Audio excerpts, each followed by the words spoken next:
let's get this out of the way. How many people have not read a Sailor Steve Costigan story? Okay, so we got some newbies out here that have not experienced this yet. For me, the first time I read one of Howard's humorous stories, it was eye-opening, right? After decades of reading Conan and Call and Solomon Kane and the dark, cynical, historical Crusades novels and all of these things, to then experience Howard's humor was almost cognitive dissonance, right? But it's so good. It's so brilliant. Humor is so difficult to do, right? Timing and getting these things down. And when you start reading Howard's letters too, you realize, this is a funny guy.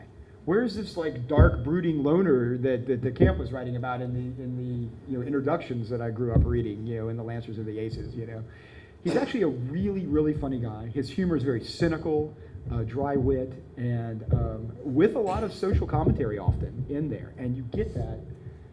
You can't hear? Makes noise. Makes noise? Oh, sorry. That's leather on flesh, my friend. Yeah. I talk with my hands. I got to do this, right? You see that in these Costigan stories. They are really, really good. And in my opinion, it's some of his best writing, both these and the Brecht stories. It's really funny stuff, and that is hard to do, and it's so different, from his normal fiction, and yet at the same time it has a lot of the same elements and a lot of the same themes that he loves so much. That's maybe something we can talk about. Real quick, also Conan's giant melancholies and giant mirth start with Costigan. Costigan was, as a character, was a man who was, as we said, funny. He's a real guy. He's funny. He tells jokes. He's one of the guys. I mean, truly one of the guys. However, when someone double crosses him, someone takes advantage, especially if they take advantage of his honor, or a gal, he goes nuts. And the melancholy part comes out in spades. So there's a direct connection between these characters and the more famous later literary characters like Conan Cole. There's definitely a connection of personality. I'm curious, when you guys first read, what were the first humorous stories that you guys read? Was it Costigan? Was it Brecht? And for you, what was that like to read one of Howard's humor stories for the first time? The first time I was Spit of the Serpent, so the first Costigan story. Right. And at the time I was reading all the Howard books I could find, and then I read all the Conans, all the Curls, all the the Crusader stories. Oh, what's left? Boxing stories. Okay. So I give it a try, so I buy the book, and then I read Peter the Serpent. And say, oh, this is good, and I was really surprised in a good way. And the thing you mentioned about the humor, oh, this is not the Howard I had grown used to reading, not the dark, brooding thing. It was just funny, and it was just pure slapstick. And then I was reading those in translation, so you have to remember that, because humor is really, really difficult to translate. And then, so when I switched to the American, the original version, this is even better than I thought. So that was my first meeting with Costigan. I didn't get to read the Brecht Elkin stories until way later. Well, for me, I hadn't read any humorous stuff outside of comic books again, and what was on TV, all the Hanna-Barbera, Looney Tunes, that kind of Woody Woodpecker, especially. Slapstick violence. And Three Stooges. So I had some basis of humor, but humor at that time in my life was not something I was looking for. I wasn't interested in. I was looking for action, adventure. It was, something with drive, emotional drive, but it's certainly a physical aspect to it. As I said earlier, Dennis Dorgan, the Incredible Adventures of Cultured Cauliflowers. I don't know. I thumbed through that one was first, and Ironclad Fist I think was the second one where he's wearing the plate of armor. Yeah. So those are the first time I'm like, what the heck am I reading? But I couldn't stop. 30, 40 minutes goes by and the story's over, and I wanted another one. So for me, Cultured Cauliflowers. When Mike comes out of the coal bin. Right. In that story, he's Spike in this particular version, but it's Mike. And the way Howard describes him as this dusty goblin emerging from this coal bin, my goodness, I belly laughed as a kid, and that was it. I was hooked. I had to have more of that, and the intersection with real boxing, and suddenly now I had story after story after story that I could read one after the other. It was just like discovering Conan the Cull. Oh, there's more. Oh, now there's Bran McMorn. Oh gosh, now there's Saul McCain. Yep. It was just like a Christmas every time I went to the bookstore. Yeah. So let's talk about Costigan himself and the character. There are a few people here that haven't read Costigan stories, so let's talk about the character himself. Describe the character. Describe Mike. Let's talk about the Seagirl.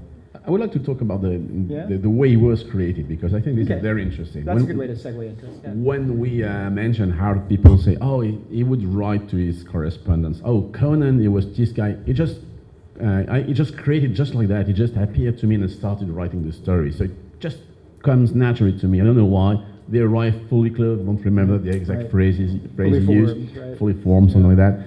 But when you examine the stories, and Costigan is a good example, you see it's very different from that, because it took maybe 4 or 5 months for Howard, because trial and error, because before he found the right formula.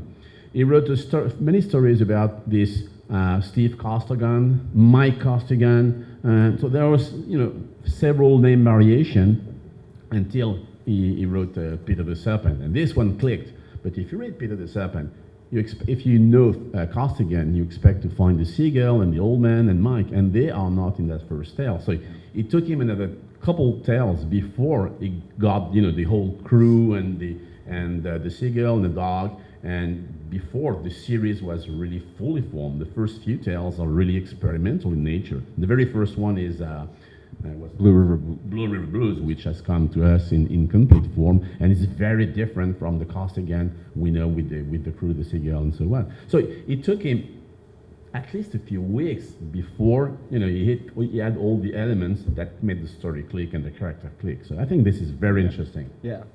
So the character himself, for those who don't know, he's a sailor on a tramp steamer, right? That's traveling around the world, right? And so this gave sort of Howard a way to present exotic locales, right? Every time he would go to port, he would end up, he gets in misadventures basically, and ends up in a fight, right? The sailor. He has in the later stories his sort of sidekick Mike, the bulldog, who's a fighting dog as well. But as Patrice says, those were sort of elements that got added in. He kept developing and fleshing out this character, and it's interesting. The Seagirl ends up in a different port of call every time, right? Which gives Howard the ability to write about these exotic places. Now, really they're just names almost, right? Like now he's in Zanzibar, now he's in whatever. Howard really didn't know a whole lot about any of these places, but it allowed him to kind of play with his ideas of what he thought these exotic locales were like. And sell the tale to Oriental stories. And sell them to whoever whatever market he was going for, right? But that sort of became the formula for this. You come to this port of call, and Steve is not the brightest guy in the world, right? He's not even the best boxer. He's a ham and egger, right? He's a guy, but he's tough and he's got heart. He's got his bulldog Mike, who you almost get the impression maybe even be the brains of the operation sometimes. He'll usually get in trouble with a woman. That often happens, right? There's always sometimes a femme fatale character, sometimes it's whatever, but he ends up getting in trouble somehow, and it always has to end in some kind of variation of a boxing match, whether it's a legitimate boxing match or some kind of fight that he has to get into, in the end, and it resolves it, and he's, and that's really what happens. It's sort of misadventures, and it's just absolutely fascinating. And I feel like there's probably a lot of Howard, or at least what Howard thought of himself, in the character of Steve. Sure, and we can even talk about that a little bit? Sure, we can even draw a parallel with Conan about that, because most people think of Conan as this conquering character, which he's not. And Costigan is not the best guy. He's not the best fighter. He's simply the one that won't go down. The one that won't go down. And the only thing he wants is not to be the best fighter in the world. He just wants to hold his title as champion of the Seagull. He just wants to hold to what is his. The Seagull is the ship. The ship that he sails on. He just wants to be the champion of his ship. That's all he wants. And that's all he wants. And it's exactly the same for Conan. He just doesn't want you to bother him. And that's it. Yeah, that's a good point. Do you think there's a lot of Howard in Conan? I In- mean, in Steve Costigan? Costigan, you were mentioning the fact that you disagreed with DeCamp about this gloomy guy that Bob was.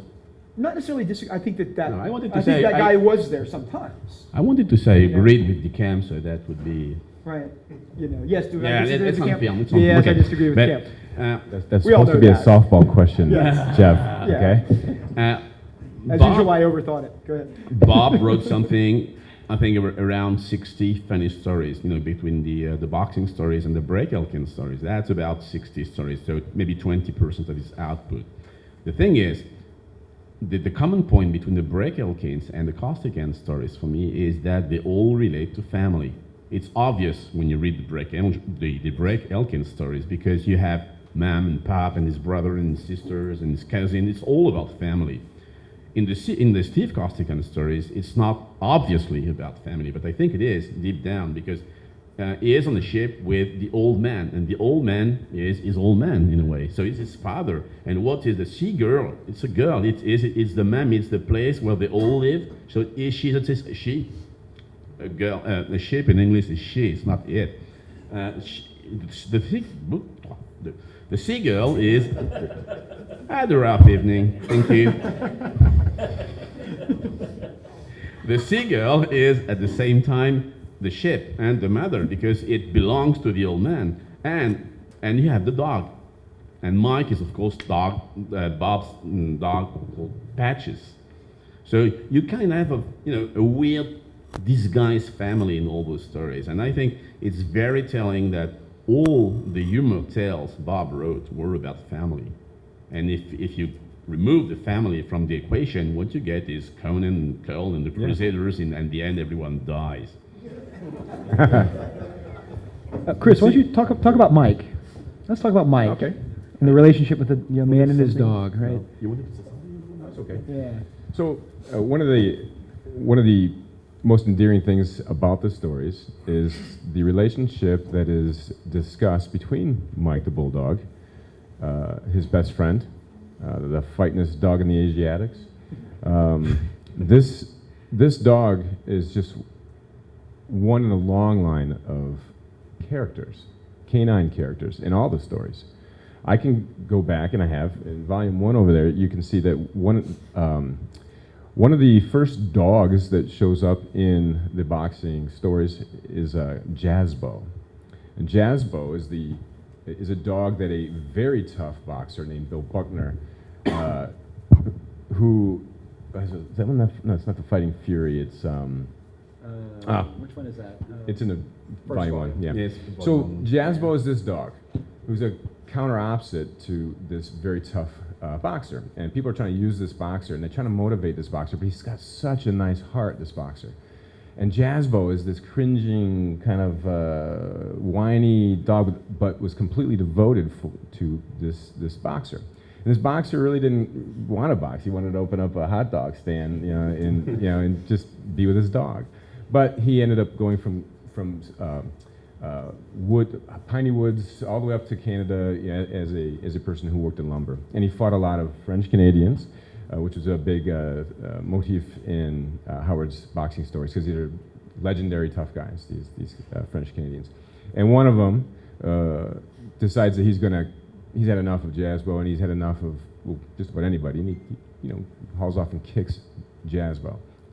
And this guy couldn't be motivated in a ring to take care of men, clearly his inferior. He was just a really laid-back guy. Well, once Jazzbo got kicked, once Jazzbo was harmed and actually almost had his ribs kicked in, he's transformed. This man is into an unstoppable fighting machine. And Howard starts to do the same thing over and over again, inserting what I believe to be patches into his stories, because it's important to him, just as these stories are. In all these, Howard was, at the same time, he's working out, he's trying to become a better fighter. We talked about it last night, where he wanted to project manliness, strength. But it was okay to have a dog. Now, we go from Jazzbo, we go to Mike / Spike, I'm just going to keep saying Mike. Mike. Also in Fist of the Desert, there's an opening scene, which is actually a great story.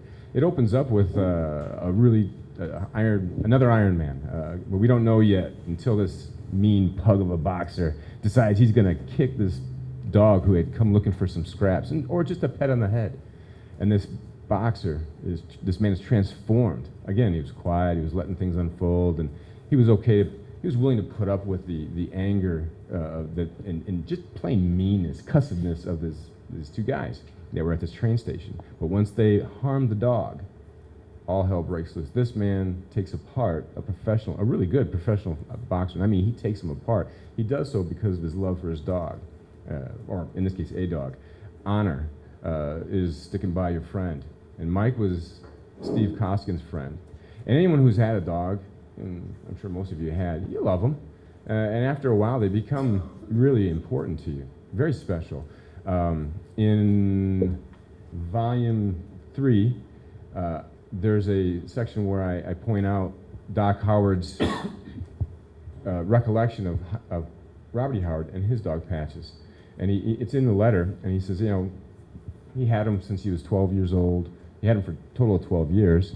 And it was the bond was so fierce, so strong between the two, that they got to the point where Robert's father felt they knew what each other was thinking. The dog, when he's writing, the dog backs off. When he wants to eat, their dog's right there. They were inseparable. Everywhere they went, it was love. And in the Costigan stories, Mike, once we get to Bulldog Breed, Mike is, for a long time, not the duration of the series, but for a long time, a central component, almost a straight man. Right. he is a character. He's not a prop. No. He drinks beer. No, he's very much a character. He drinks beer out of a pan. And that's Robert E. Howard feeding table scraps to his dog, which Doc Howard documents. So when we talk about placing yourself in a character, in a universe, this is as close as you're going to get. Even in Conan, with Beyond the Black River, Slasher. I mean, this I wouldn't call it a theme, but certainly it's a deja vu, and it's because it's important. It's really important to Robert E. Howard. So, if anything, he doesn't like my use of that particular word. I can try. French phrase, right? The word deja vu. Okay. A remembrance, a recollection, over and over. So, long story short, Mike is not a prop. Mike is a character, and once these stories start dropping the family aspect, stop dropping the dog, Mike, from the stories, and start focusing on hard-boiled elements, they're not as popular suddenly with the fight fans. Some of the best stories are things like Fight in This Pair and Bulldog Breed. The ones that focus on that relationship between Steve and Mike, Howard and Patches, really, in a lot of ways. And because it's so sincere and you feel it. I mean, you read, how Steve is reacting when he sees something happening, to Mike, and vice versa, right? Mike, how he reacts when Steve's in trouble, those kinds of things. And that relationship between the two, it's so genuine and so real, and because Howard's speaking, I think from his heart, right, and his relationship, with this dog, and that makes those some of the best Costigan stories. The only ones, yes. But you have to take into account the fact that after a while, when Fight Stories ceased publication, he had to tweak the stories a little bit so that he could sell them to markets different from Fight Stories. So Fight Stories was easy. He knew the requirements. He would conform to what they wanted. But then after that, he was trying to sell them to Oriental Stories, to many magazines. Right. So, but he had to keep those as generic as possible so he could submit them to different markets. So which is why the later Steve Costigan stories are not as good as the early ones. Yeah, and even changed the name. Having to change the name. Dennis He didn't. He didn't right? change the name. I mean, it was right to change one for one story. So there was never such a character as Dennis Dorgan. That's right. That's what I mean. Changing the name for another company because he couldn't use the name. Bookending that point though. So even when Mike is not central to the plot or story, Howard goes out of his way to make sure that Costigan references Mike. Hey, I had to leave my bulldog Mike on the ship because every time I go ashore, I just want a couple days before he goes and bites some cop's pants off, and I got to foot the bill for a fine. He's always on the periphery, and he's on the mind. So when Howard would go on some of his travels, there's a good chance that Patch, I don't know this, but there's a good chance that Patch wasn't with him all the time, especially when he's hitchhiking to San Antonio, for instance. Yeah, probably. He's always thinking about his dog. Costigan is always thinking about his dog. And it's a stark contrast between they call him a gorilla. He looks just like a gorilla.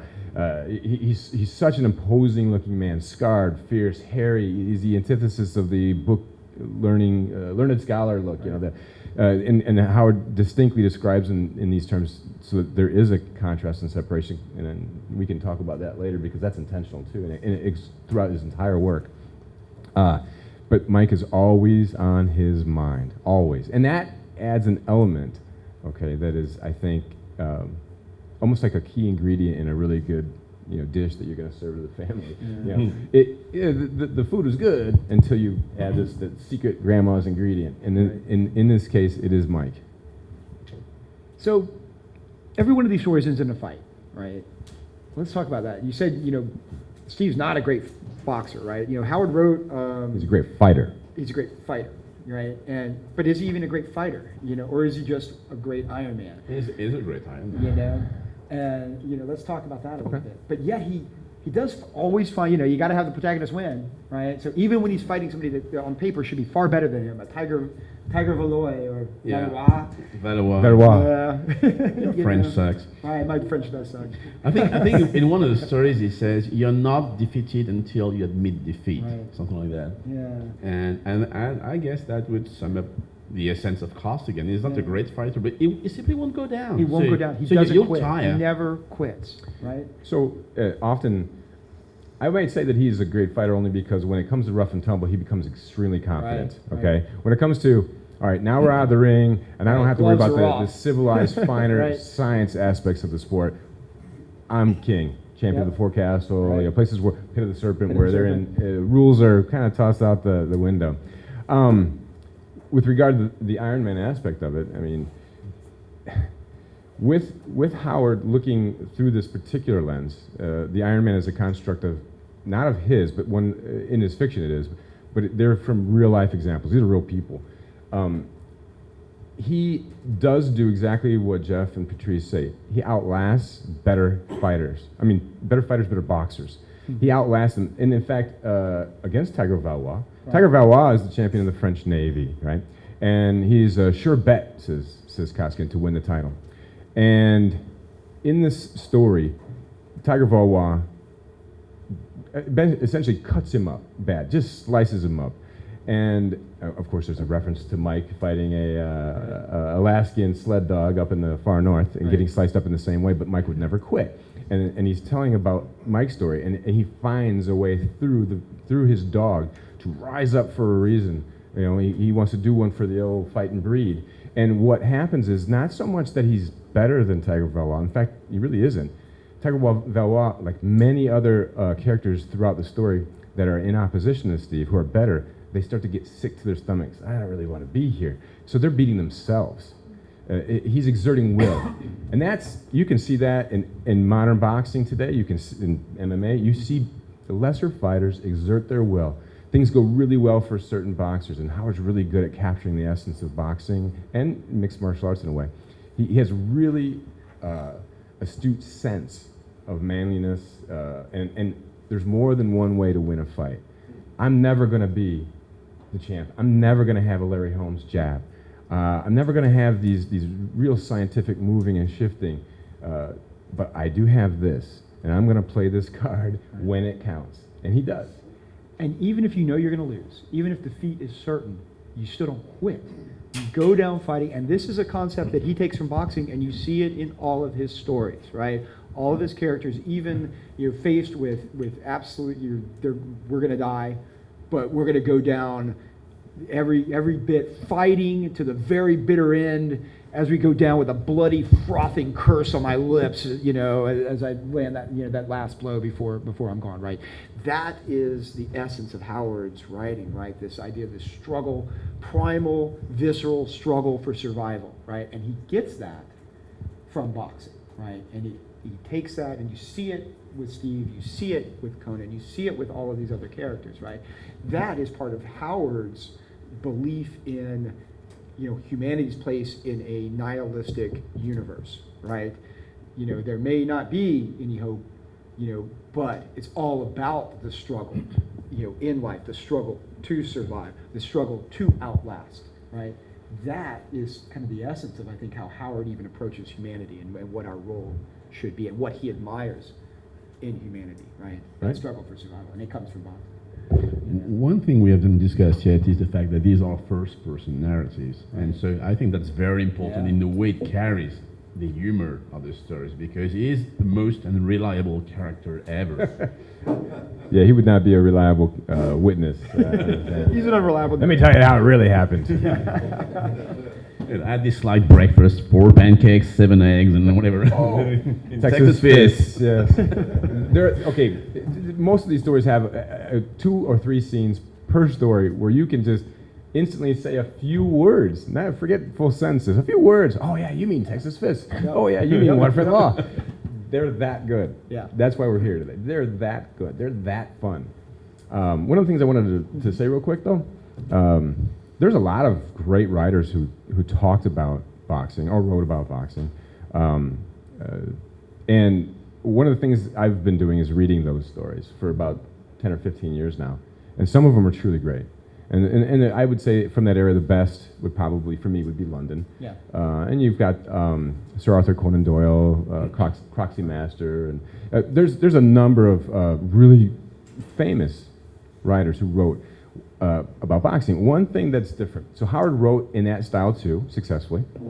And I would absolutely place Robert E. Howard and Sailor Costigan as a literary construct as high as anything in that particular genre. And the reason being is that he took this very narrow thematic possibilities in this genre, and he expanded them in ways that had never been done before nor since. Not successfully, at least as far as I'm finding out.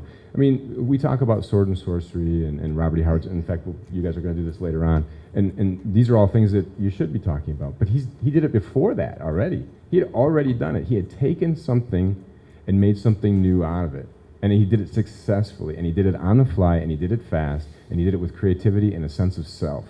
And that is that's a hallmark of a special writer. That's why there's 4 volumes of this that we put together. And Costigan is the guy you want in your corner. You're on a street somewhere with 3 or 4 of your buddies and something bad goes down. He's the guy you want in your corner. He's also in these stories. He's your crazy uncle. That guy that, let me tell you a story where I was in Singapore or I was over here.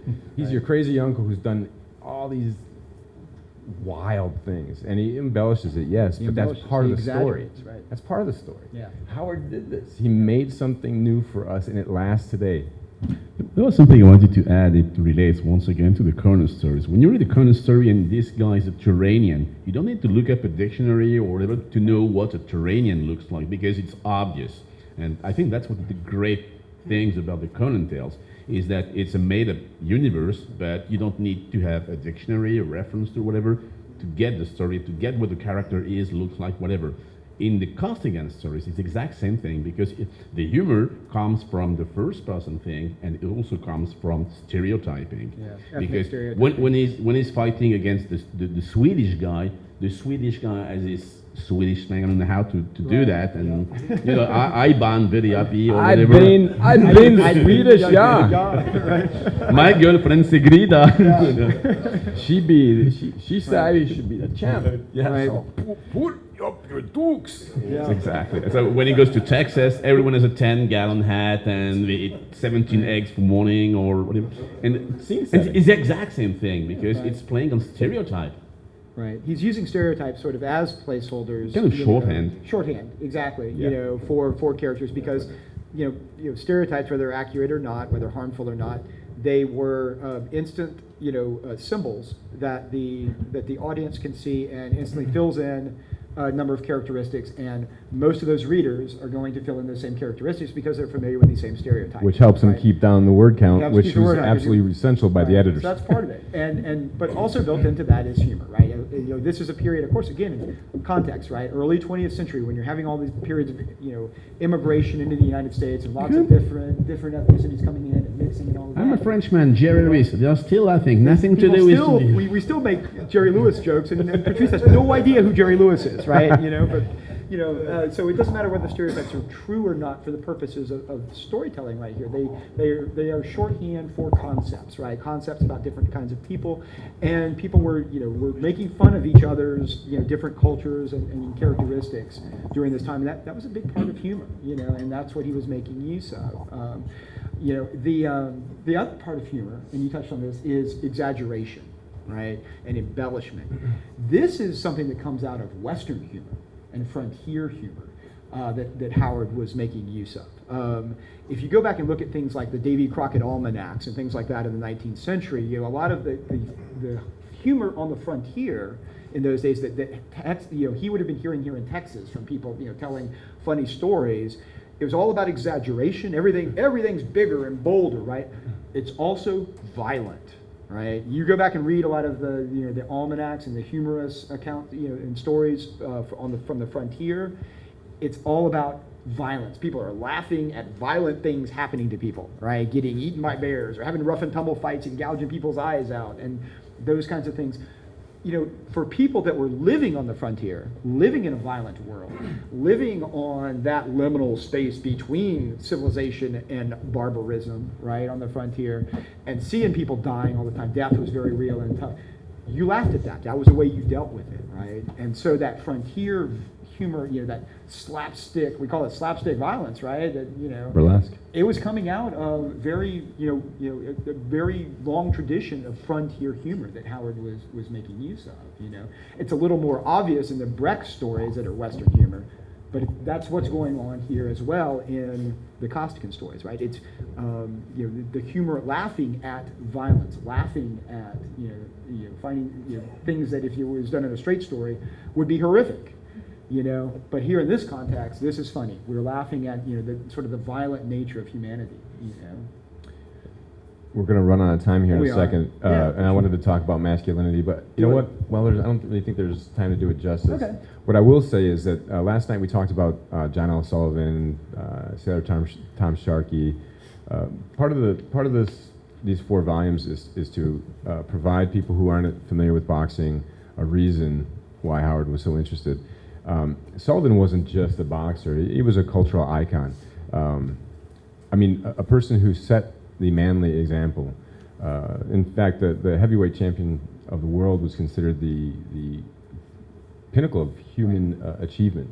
That was why the color line was drawn. Yeah. It wasn't why Jack Johnson freaked everyone, white America out. And he drew it too, but for different reasons. Right. What I want to say about the masculinity is the voice of John L. Sullivan, the way he acted. An Irish American, very proud to be American. We included. Patrice asked me and Mark Fenn, "You guys want to include everything?" Because I keep finding new stuff. Do you really want to keep everything? And I'm like, yeah, everything. This is our one chance. Everything. And everything means things like letters talking about John L. Sullivan, talking about how he feels personal freedom, and all the things that Sullivan would stand for. And America was going through a transformation from one age to the industrial age. We had just gotten out of the World War I, so there was a hangover of sense. The things that made civilization reliable and safe were suddenly at risk. Being a man was something that no one really understood exactly how to do it. It was like a post-war malaise.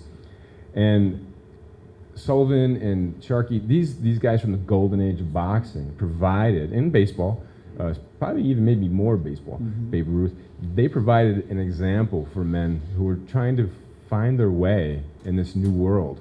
And these guys were not so old that their dads and the uncles didn't remember them. And the way they talked about them was with reverence. And it was a golden age. I mean, these were bigger than life characters. And they acted like bigger than life characters. And it's no surprise that Howard wanted to be like that. And it's no surprise that these boxers were that way. They provide this example, like I said before, of how to be a man. So when his readers are reading it, there's an instant touchstone. There's an instant connection between. So not only is the boxing accurate, I mentioned earlier all these other great writers. They did not write a fight scene like Robert E. Howard from a technical standpoint, nor from a pacing standpoint. They did not.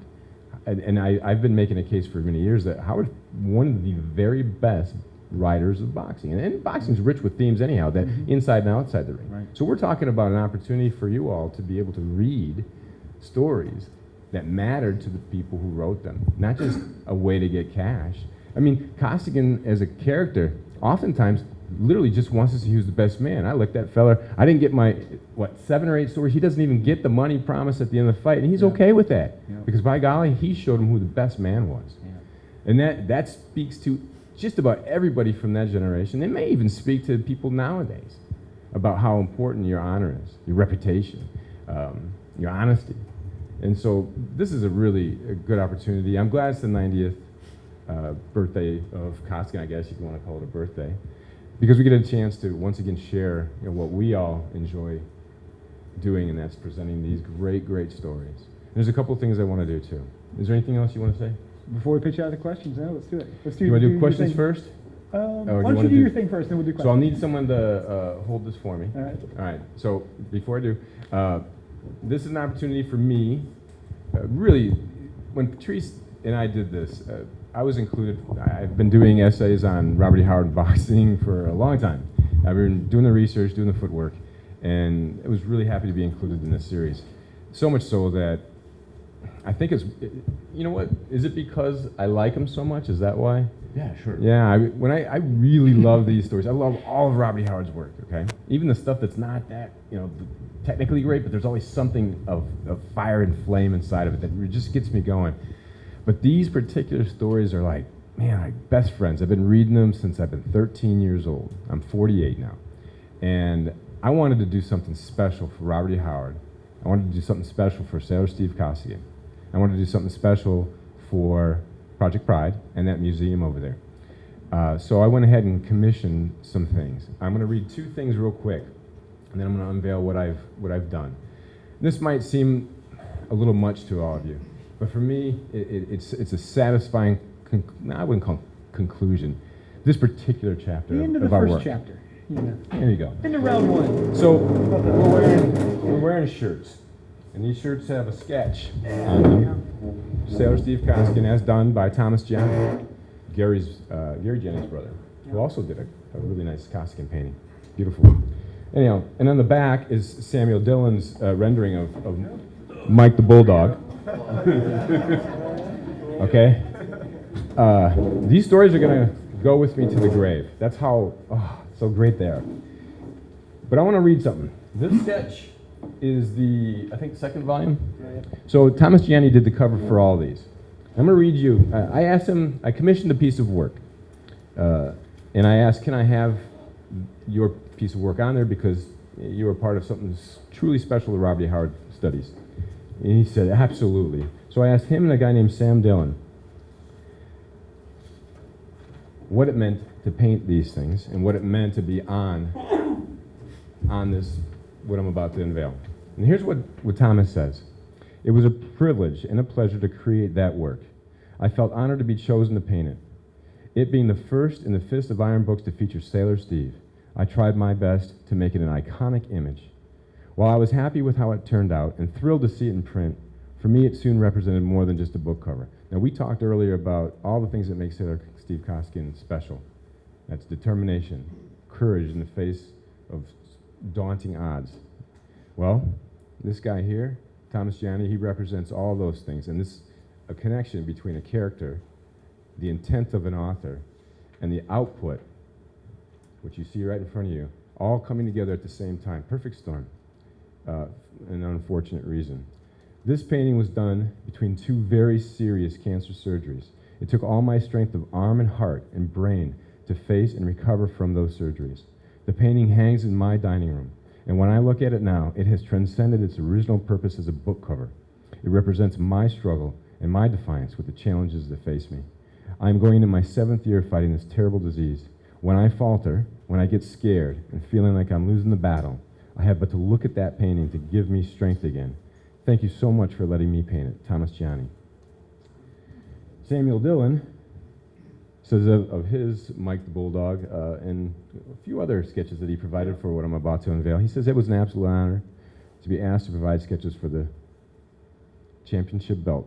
For me, I have just been a lifelong Howard fan, and the Howard community are really good people. I'm very happy to be, I am very happy to just be able to do something to honor Howard in any small way I can. Honestly, I'm so glad you asked me to do this. Thank you. So what I'm about to do, this is just, as a fan, a way to give back. Hopefully the Howard House will have room for what I've done, but I've taken the art from these great artists, and I have placed it in an engraving on a championship belt because Robert E. Howard is the champion. So is Sailor Steve Costigan. Hold on. So, I made this. There's a white bulldog inside the museum. Howard worked at a drugstore, and in that drugstore was a white bulldog statue. Where do you think maybe, I'm not saying it is, I'm just saying maybe, he came from? So we have engraved.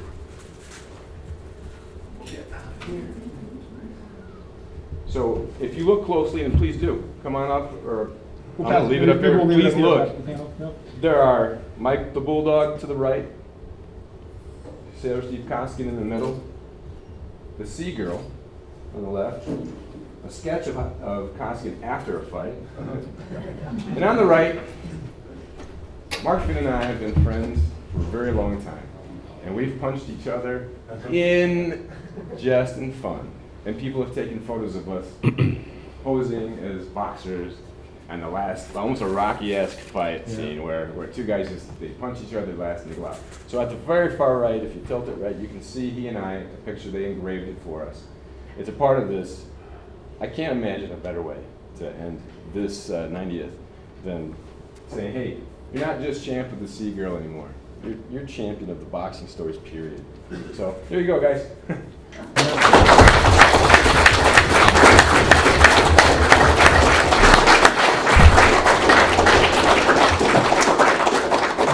On that note, let's before we run out of time, let's get some questions. Over here. So y'all clearly said that Steve and Bob were nice. Or at least there's a lot of Bob and Steve, maybe. And with Mike is Patrice. Yeah. Would you go further and say that the old man is Doc Howard, that Seagull is Hester, and that Steve's family is Boston? I think that's what Patrice was alluding to. Yeah, I mean, but it's not so simple, obviously, because you can see elements, just like Jeff said, you can see elements. It's easy to see a projection of the family in the Costigan stories, but of course, Bob is not Steve. You should not mistake one for the other. You can see common elements, certain traits, but one is clearly a fictional character, and the other is a real-life character. So what you can say is that the Costigan series might be about some form of idealized family, but not his real-life family.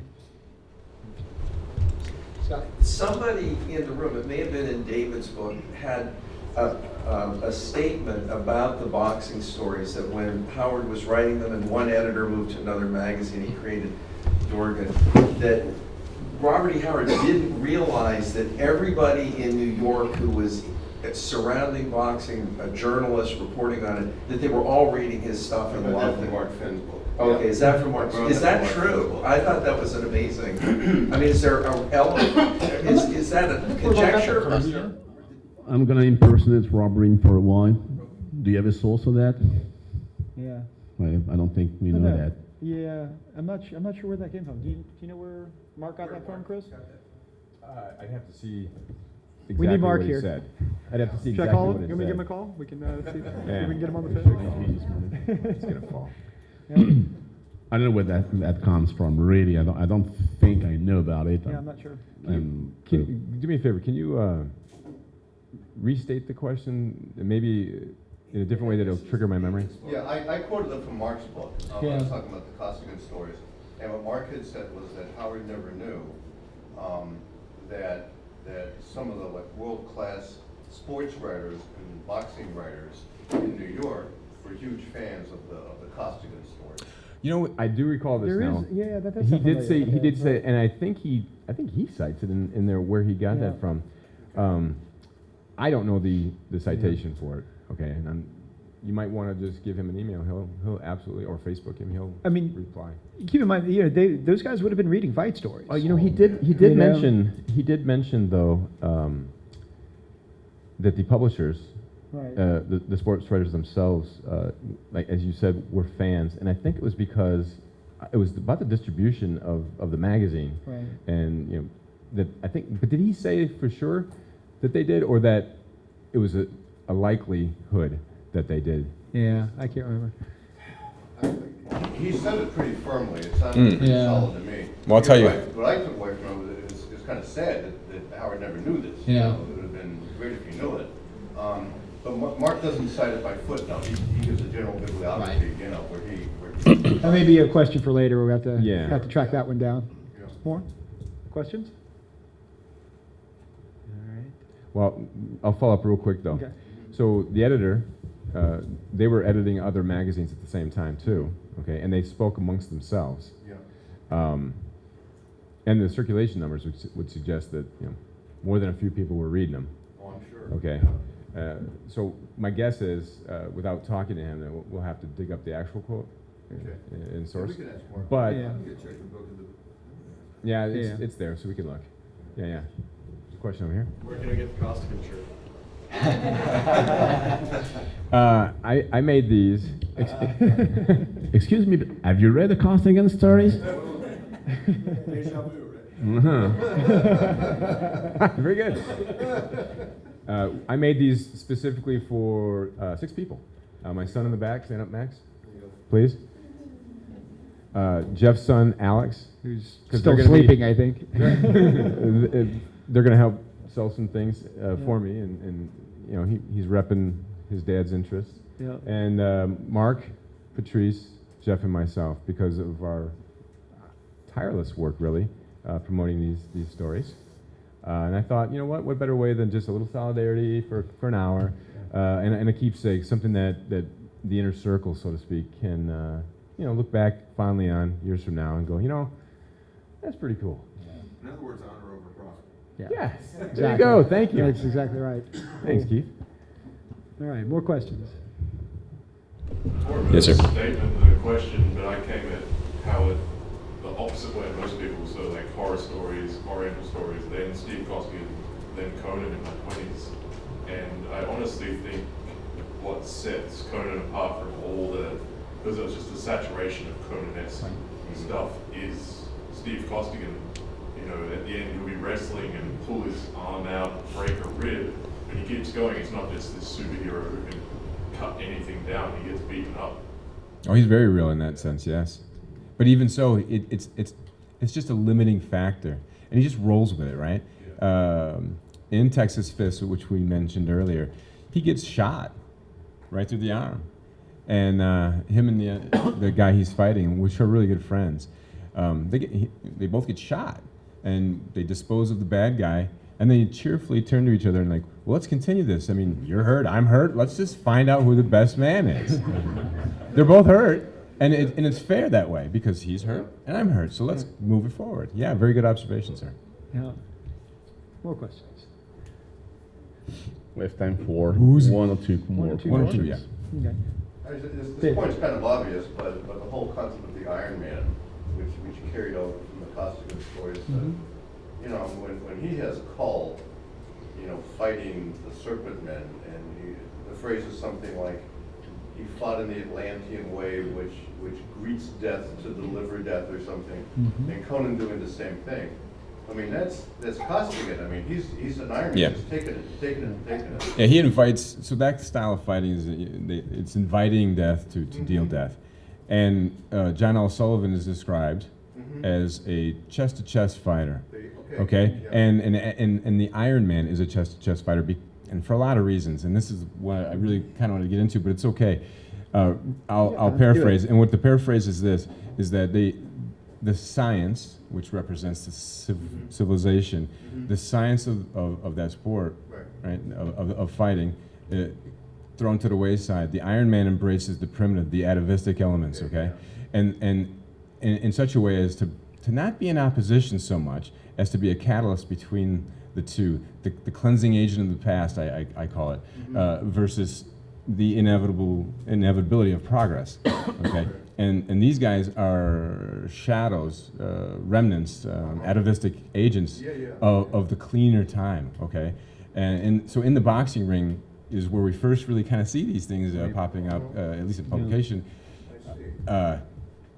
They're also helpful, though. Costigan's very helpful to these people who can't deal with the ruggedness of the ring. They can't deal with the ruggedness of the border and beyond the Black River for Conan. They actually help. Yeah. They're there to facilitate this progress and to protect, because they recognize, just as Howard did with Lovecraft, they recognize that civilization has its place. It isn't a us versus them so much as how do we get there, and sometimes I gotta throw away that civilized exterior. I have to. Oh, I'm sorry. No, I was just to follow up on it. That's because that's an excellent point about Howard's characters and how Costigan and Conan, all of these are frontier figures, right? These are people that are occupying that space on that border between civilization. Well, let me put it this way: they're barbarians, right? So, real quick, the idea of like barbarism versus civilization, it's missing one element, right? And that's savagery. Okay, these terms, savagery, barbarism, and civilization, were part of the concept of cultural evolution, right? That was popular in anthropology in the 19th century. That cultures evolve through these stages.